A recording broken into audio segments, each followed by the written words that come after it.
Welcome to Cartoonist Kayfabe. My name is Ed Piscor. I'm Jim Rugg. And I'm Brian Moss. Gonna look at 3 pages of Sam Kieth original artwork, but first you guys gotta know, man, these videos are brought to you by the comic books that we make. Jimmy has Hulk Grand Design Monster Madness out in the wild. It's gonna get that Treasury Edition treatment in early 2023. Street Angel Deadliest Girl Alive trade paperback is in stores right now, man, in a reprint. No excuse not to have it on your shelves right now. Brian Moss, Eightfold Path, coming out from Abrams, man. He illustrated this book, so you can get this book at any time, and these are his pages that we're going to be looking at, man. So support the artist, and go to him directly for Outer Heaven, issue number 1. He has a Patreon and Etsy store. You can hit him up on social media. Strange Things Moss is where you're going to find Brian. Red Room, the Antisocial Network, Red Room Trigger Warnings, trade paperbacks, self-contained horror comics that can only be told in the modern day. Self-contained, like I said, man, you see these on the shelves, give them a shot. If you dig it, grab the other one. Support the projects and keep the lights on in the Kayfabe offices. Let's take a look at some straight-up OG Sam Kieth pages, and some of these are just an amazing revelation of the things that he's doing to save time, to put marks down on the page. Have no idea what some of these colors are put down with that poppy red. Like, is it a highlighter? Yeah, that's what I'm really thinking. Like, well, I saw that. So just a little bit of background with Sam Kieth. He's my favorite comic book artist. Now, what made him like stick out to me, and Jim and Ed, you guys could probably relate to this, is that he drew like cartoony. You know what I mean? Yes. I can't draw that tight Marvel shit. You know what I mean? So when it came to Sam Kieth, it was like, holy shit, what is this? You know what I mean? So I was a huge fan ever since, but like, you know, when you start collecting, there's things that they do on the page that we're going to show you guys that, you know, you would never know or from the print. Let's bring that page in, man. All right, let's do it. So here is the digital final version. And it's real cool to see the color. Like, whoever the digital colorist is, they were real smart to use that eyedropper tool to capture some of these colors, but look what they did, man. They changed up some of the colors. Mm-hmm. Now, I mean, this looks like it was always orange. I don't know that, you know, light fastness affected it and turned it from this to this. Well, there's a note, color note, please change orange to pink. Oh, there it is. You know, started out orange, that pink is a digital ad, but it's kind of cool to see, like, one, you're changing the color. Once Sam sees it on the page, he goes, you know what, I think it'll look better a different way, so let's change it digitally. But then you see, like, what's the digital version of going from pen and ink, where you want your pattern to be the pattern you want, but put the color on there, so you get to see like the black drawn version of that pattern in the next panel. What you'll also notice about this that is that there's a little bit, you'll see this cut there. Clearly, typically when I don't know this for a fact, but typically what happens is like if you have the page worked out and it's like decent, but you fuck up somewhere, like just pasting it on top and redoing it. Patch. Yeah. So Sam Kieth is actually really notorious for that. So it's like kind of Frankensteining pages.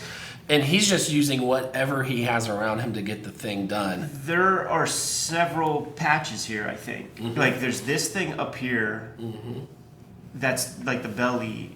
Then this little piece of the skirt is its own patch. This is direct to the board, this stuff down here.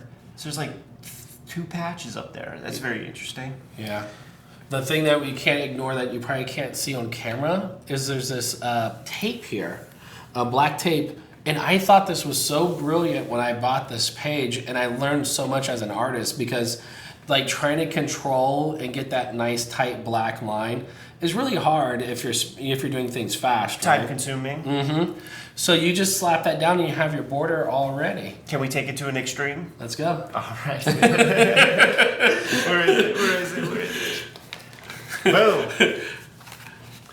There's a lot of tape on this piece here, man. There's about 3 pieces of, you know, Heckinger's electrical tape up there. We got the border. And a lot of times, tape, there's artist tape. Like if you want to keep a straight edge, you know, and you have panels, and then you peel it back up. $50, is that what this page Yeah, that's costs? what I make. Yeah. Sick. So yeah, these were going just regular price, you know. But it's funny to buy a Sam Kieth page for $50. You guys are gonna be pretty pissed about the next one, how much that costs, because it's kind of like, the market's completely different now, guys.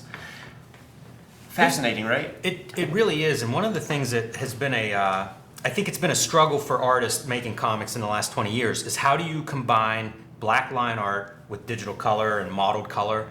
And so like you can see Kieth, I think, is really good with this. And there's a lot of this feathering, a lot of not hard edges, and it almost lends itself to color. So like whenever I look at the color version versus the black and white original art here, it really feels like he's figured out stylistically how to make those two things sing together. Yeah, and that is rare. And one of the things I really appreciated at the time was like the idea of removing the completion of the eyeball. Something like that simple. Like those are the things that we don't even understand when you see like it in print. You know, like you just assume the lines you see there are what they are. So to really see what he's subtracting and using it as a paint tool is impressive. Another thing that's really cool that's very minimal is this white, you know, the whiteout pin that he used there.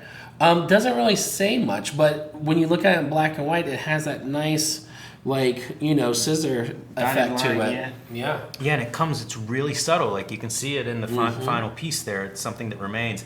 It's a revelation to see his work in original form because of how much value he gets out of black and white. Yeah, it's insane. Something like that mark right there, yeah, you were going to point it out, Ed. Like that is so traditional, like Sam Kieth, that he's like somehow figured out that effect. It's like a split brush, split hair. But he's using it in such a new way that's where the innovation lies, I think. That's true, man. And then there are these like very subtle ones. I can't tell if those lines show up in the print, but it's really like a they do so small. It's really like these boldest ones do, but it's really like just notes to the colorist. Like here's where the bridge of the nose like is going to meet the eyebrow, so shade accordingly. Yeah, that's I love his like weird shapes and stuff for panels. That's one of those techniques. And then I think there's a little bit of white media, like some of these dotted lines. Yeah, the same stuff. There's a lot of line work, whether it's outlines or like a heavy shoulder line. They're organic. It doesn't look like he cares too much. He's not going for like a very controlled Scott Williams kind of line, but a much more like, okay, I need a big outline because this is a foreground figure. And they're not delicate, but they read well. It gives a lot of life to the pages having that kind of organic quality, which is another thing that doesn't always happen, especially in this like heavily digital age. Yeah, so these were some Zero Girl pages.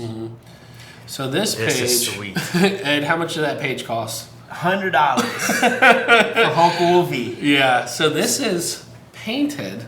Let's see here. Ed, can you pull up that side for that's me? hard. Oh man, that's cool. Yeah. So once again, he's using his black tape, or I think. Oh, actually, it's clear. There's black tape. Oh yeah. There's black tape for this black border that feels like that would be that Jim Shooter era, like top indicia explanation of like what the comic is. There's probably something there. And so at the time, they were using this image as the promotion for the comic at the Comic Cons. And so it was really cool to see this piece blown up. And then I'm looking at it in my hand like, oh, well, I might as well get this, you know? So, but I really appreciate the way that he paints because obviously it's like influence from like Frank Frazetta and all those guys. But it's like you can see that he's actually like a competent painter. You know, he's not slouching by any means.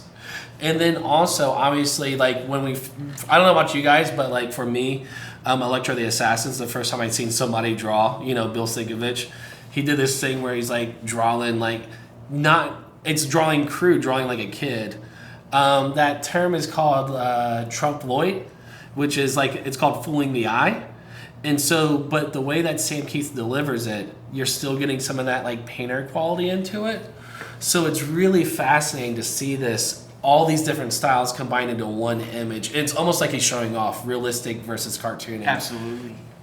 That's a deconstruction. We looked at 3 pages with, 5-10 different types of methods and materials put in there. I'm noticing stipple on, there's ink work, hatching that is done on these simple illustrations every now and then using some sort of brush to kind of taper in there. It's not by drawing. I like the idea that maybe that's not on the in the comic, but it's just a high contrast photo of some biplane. Any guess what he's using for this kind of Yeah, I you know, don't- like. Yeah, I'm not sure if it's like a Conte crown or Yeah, like that you know. that grease pencil thing with the little crayon. Yep. Like It's a lot harder to do this than it looks. Yeah, you know, exactly. You do it well, and it's almost like, oh, it's kind of an incompetent, naive drawing. Not that easy to actually do. This is another piece. Like when you really zoom in, man, Yes. there's a lot of hatching to give you the underplane with the shadow and stuff, and just the balance. You know, Yeah. like the balance is it's all there. Those super skinny arms. Like if he just went and if he would have drawn this character in this direction, like that's every fucking Tim Burton fan is coming after you and shit like that. Exactly. Yeah, a lot of fun. Even the little bits of lettering that you keep in there adds to that illusion. It's you're actually really on point, Jim, because it's like you would a lot of times when you see artists do stuff like this, and I can say that I've done it before, where I'm just like trying to get it done, so I'll flip the style just to like continue to get it done, and so but you actually see he's intentional about it, like Storytelling. like, Yeah, absolutely. even with this, right? Like just the little dials in there. It's so bizarre. It's like he's really taking his time and actually really giving you something interesting. I assumed that was a like photocopy Yeah, and yeah, paste yeah. up, and then you touch it and it's all one piece. So it's kind of neat that the materials that are butting up against each other here. I was looking at even the white media to create your panel borders. Yeah. You know, like it's very, very subtle what he's putting together here. Super complex, but it looks simple and easy. And personally speaking, from like, oh, I'd be insecure if I'm putting these drawings out there. That's why you do like this beautifully rendered piece on the same page. Let everybody know what you can do. Yeah, exactly. No, totally true. It's genius, man. And I think that's a good place to end it. Brian, thank you so much for No bringing this problem. art on by so that we can take a look at that stuff, man. Kayfabers, like, follow, subscribe to the YouTube channel. Hit the bell. We'll notify you when new vids are available. Jimmy, what do you have out in the wild, man? Hulk Grand Design Monster Madness is in comic shops now. 2 issues telling the complete history of the Incredible Hulk. And in January, the oversized Treasury edition will drop with the fluorescent green cover. You won't be able to miss it, but you will hope that you pre-ordered it to make sure you get a copy. Street Angel, Deadliest Girl Alive, back in stores now from Image Comics. 8 complete full-color stories. And join me on patreon.com/JimRugg, where you can see lots more of my comics and art, and you can download some of my out-of-print zines and mini comics. Brian Moss, let the people know. So we got Eightfold Path through Abrams, their imprint Megascope. Give a quick shout out to John Jennings making all this kind of cool shit happen. That's available anywhere. You can get it on Amazon. And then we also have Outer Heaven, which is my book. You can get it on my Instagram, on my Etsy, and on my Patreon. Just hit me up, Strange Things Moss on all platforms. Red Room, the Antisocial Network. Red Room Trigger Warnings out live in the wild right now today. Murder on the Dark Web for Fun and Profit. Each book completely self-contained. Each book contains never before seen materials that you can only find in these books. On my Patreon today, I'm serializing new strips for Red Room that won't see a print edition for quite some time. $3 to get you the archive there. You get all the comics from the existing trade paperbacks plus the new stuff, just $3. Hit up my link tree in the description below this video. You'll have access to all of that stuff. Jimmy, what else do we have out in the world, man? Subscribe to the Cartoonist Kayfabe newsletter at the links below this video. You can also find Cartoonist Kayfabe t-shirts, hats, merchandise of all sorts at our spread shop in the links below this video. Another great way to support the Cartoonist Kayfabe channel. Given those marching orders, we'll be on our way. Make more comics.